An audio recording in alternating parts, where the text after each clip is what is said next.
Ty si taký múdry a zbedlý v astronomii. Čo Čo si sa dozvedel z hviezdnej pozície a z výpočtov?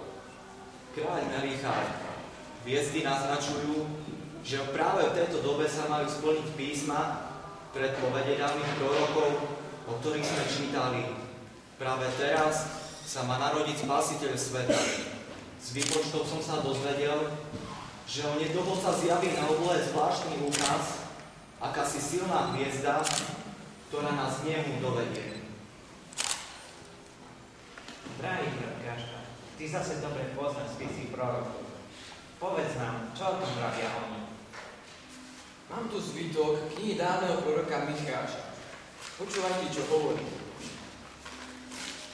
A ty, Betlehem, v judejskej krajine, nijako nie si najmenší medzi pobrednými mestami Judei, lebo z teba vyjde vojvoda, ktorý bude spravovať môj ľud Izrael. Toto mesto, ten Betlehem, bude veľmi ďaleko. Pripravme sa poriadne na cestu. Ja nesiem novonarodenému kráľovi zlato. Je to veľmi vzácny a cenný kov. Chcem mu povedať, že uznávam za večného kráľa, za kráľa všetkých čias. A tak, ako sa zlato nikdy neskazí, ani jeho kráľovstvo sa nikdy nerozpadne. Ja nesiem novonarodenému kráľovi toto vzácne kadidlo.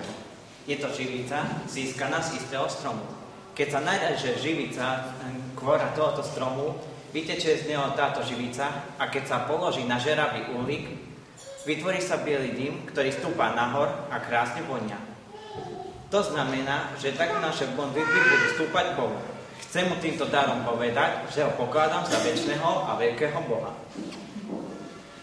Ja nesiem novonarodenému kráľovi vzácnu mirhu. Je to tiež živica, z ktorej sa vyrába tento voňavý olej. Ním boli pomazaní aj kňazi. Chcem týmto darom dieťatku povedať, že ono bude aj najvyšším kňazom, ktorý prinesie svoj život ako obetu za všetkých ľudí.